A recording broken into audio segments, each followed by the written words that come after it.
Assalamualaikum warahmatullahi wabarakatuh.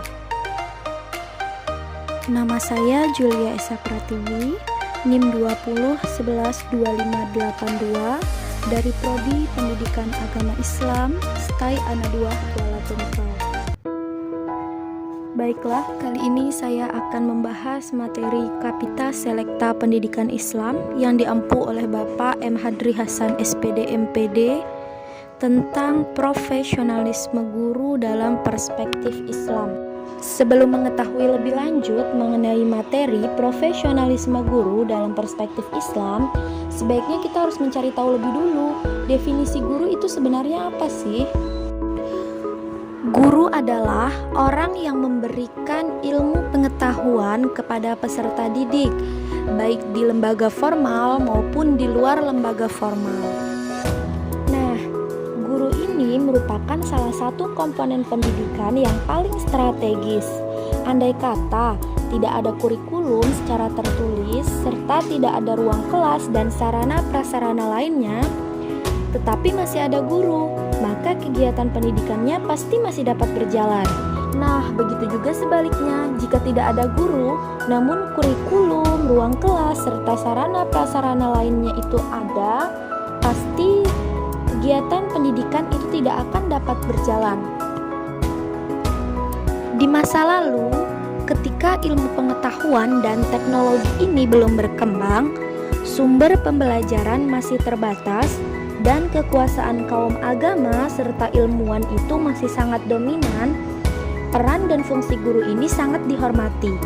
Guru itu dianggap seperti pendeta ataupun orang suci. Kedudukannya sangat dihormati. Doa dan juga nasihatnya selalu diharapkan. Mereka menjadi tempat bertanya bagi masyarakat, mulai dari urusan keagamaan hingga urusan rumah tangga. Namun saat ini, peran dan fungsi guru itu tengah mengalami pergeseran dan perubahan yang sangat drastis. Penggunaan sains dan teknologi, terutama teknologi komunikasi, menyebabkan semakin mengecilnya peran dan fungsi guru. Karena banyak tugas-tugas keguruan, terutama dalam menyampaikan ilmu pengetahuan, sudah tergantikan oleh teknologi. Demikian pula dimensi, sakralitas, dan juga kekudusan seorang guru semakin tergeser. Doa dan nasihatnya kurang dimintakan, dan perannya bergeser pada fungsi-fungsi kebendaan yang bersifat mekanistik seperti fungsi fasilitator, katalisator, dan mediator. Peran dan fungsi guru yang seperti telah disebutkan tadi itu semakin diperparah lagi oleh munculnya berbagai masalah yang tidak lagi sepenuhnya sanggup diatasi oleh guru sendirian.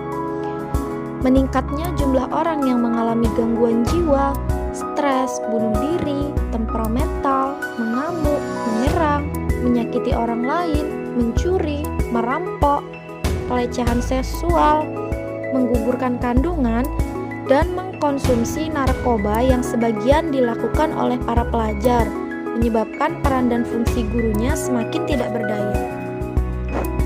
Kekurang-berdayaan guru dalam mengatasi berbagai masalah tersebut semakin diperparah oleh adanya sebagian guru yang mengalami disorientasi keguruannya. Konsep guru dalam Al-Quran. Pertama, ulul albab. Berdasarkan petunjuk Al-Quran, surat Al-Imran ayat 104 dan ayat 190 sampai 191. Nah, berdasarkan arti dari ayat tersebut dapat diketahui bahwa guru sebagai ulul albab adalah orang yang memiliki keseimbangan antara daya fikr dan zikri, daya nalar dan spiritual. Nah, dengan daya ini pula, maka seorang guru yang ulul albab ini akan melakukan fungsi amar ma'ruf nahi mungkar atau memerintahkan yang baik dan mencegah yang mungkar. Dengan fungsi yang demikian itu, ia akan mengemban misi sebagai pembangunan masa depan peradaban bangsa sebagaimana yang dilakukan para ulama dan ilmuwan di zaman klasik. Yang kedua, al-ulama dengan mengacu kepada surat Fatir ayat 27 sampai 28. Seorang guru sebagai al-ulama adalah orang yang mendalami ilmunya melalui kegiatan penelitian terhadap dunia fauna, flora, ruang angkasa, geologi, fisika, dan sebagainya. yang disertai dengan naluri intuisi dan fitrah batinnya untuk menyadari bahwa alam jagat raya yang dijadikan objek penelitiannya itu adalah bagian dari ciptaan dan tanda kekuasaan Allah. Ketiga, Al-Muzaki, dengan mengacu kepada Al-Quran surat Al-Baqarah ayat 129. Fungsi guru sebagai Al-Muzaki ini adalah orang yang memiliki mental dan karakter yang mulia. Sebagai Al-Muzaki, ia akan membersihkan dirinya dan anak didiknya dari pengaruh negatif yang merusak akhlak, serta akan menjauhkan dirinya dari berbuat dosa dan maksiat. Keempat, Al-Zikri, dengan mengacu kepada Al-Quran surat Al-Anbiya ayat 7. Guru sebagai Al-Zikri ini adalah orang yang menguasai ilmu pengetahuan dan memiliki peran sebagai expert judgment, yakni keahlian yang diakui kepakarannya, sehingga ia pantas menjadi tempat bertanya, menjadi rujukan, dan memiliki otoritas untuk memberikan penilaian dan pengakuan atau berbagai temuan ilmiah, serta berbagai perilaku yang dilakukan anak muridnya. Kelima, Al-Rasikuna fi al-ilm, dengan mengacu kepada surat Al-Imran ayat 7. Sebagai rasikuna fi al-ilm adalah mereka yang memiliki kemampuan bukan hanya pada dataran fakta dan data, melainkan mampu memberikan makna melalui proses inferensial dan prostation.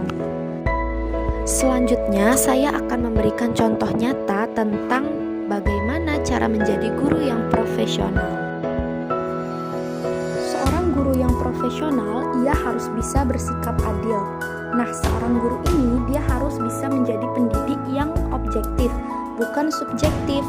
Adil di sini berarti bapak ataupun ibu gurunya tidak berpihak pada satu sisi atau kelompok tertentu. Jadi, harus mampu menyikapi setiap siswa dengan karakter dan kemampuan yang beragam. Selain itu, guru juga harus bisa menjadi contoh untuk murid-muridnya. Misal selama ini metode pengajaran apa saja yang telah diberikan oleh guru-guru tersebut, kalau hanya menyampaikan materi dengan ceramah panjang, pasti tidak akan efektif.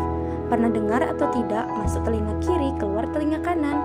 Tentu bapak ibu gurunya tidak ingin hal demikian terjadi pada peserta didik.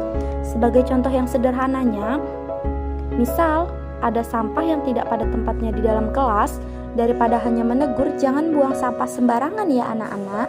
Akan lebih baik jika bapak ibu langsung mengambil sampah tersebut dan memasukkannya ke dalam tempat sampah. Kemudian ajak siswa bersama-sama membersihkan sambil menghias kelas. Ingatkan siswa bahwa sebagai penghuni kelas maka harus bertanggung jawab atas semua yang dipakai, termasuk menjaga kebersihan dan ketentraman kelas. Dengan bapak ataupun ibu guru memberikan contoh, siswa tentu perlahan-lahan akan memiliki kesadaran untuk melakukan hal yang serupa. Hal ini juga akan mendewasakan siswa loh. Apakah ada masalah yang menyebabkan guru sulit untuk melakukan tugasnya secara profesional? Tentu ada, yaitu rendahnya kompetensi guru yang menjadi masalah pendidikan di Indonesia. Permasalahan ini menjadi topik hangat di Indonesia saat ini.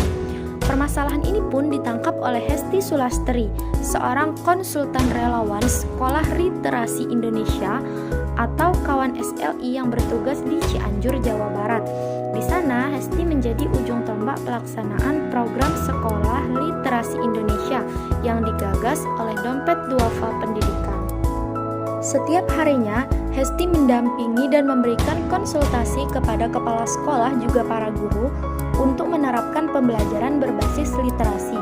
Tujuan akhir dari program ini adalah meningkatkan kualitas sekolah dan kualitas pembelajarannya, sehingga guru di sini akan lebih mudah melaksanakan tugasnya secara profesional.